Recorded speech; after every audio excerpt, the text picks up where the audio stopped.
The future of the Erie Rise Leadership Academy Charter School in the hands of the Erie School Board tonight.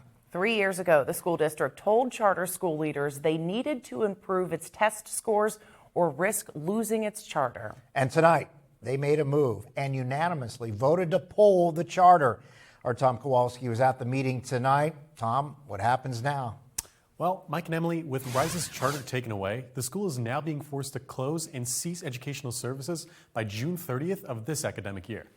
In a unanimous vote, Erie's Public Schools Board voted to forfeit Erie Rise Leadership Academy's charter, forcing them to close by June 30th of this year. Mr. Nichols? Yes. Ms. Devlin? Yes. The decision comes from Rise's lack of academic improvement, after the charter school was told to reach these academic benchmarks in a decision over 3 years ago.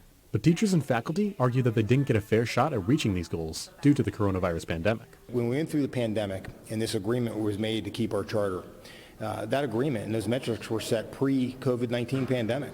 It's very unfair and inaccurate to hold us accountable for goals that were set and then kids for a year and a half's time learned from home, and many of our students didn't have access to the internet during that time.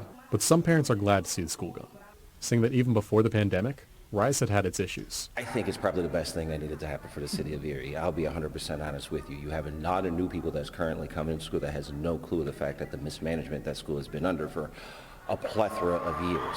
I've had to deal with this school in little manners of, hey, could you at least, make sure that my son could read? Principal Michael English believes, if given a bit more time, Rise's students would show they've improved their grades. It's unfortunate that all of the gains that we made, nobody will know them, because tonight's vote silenced a great success story.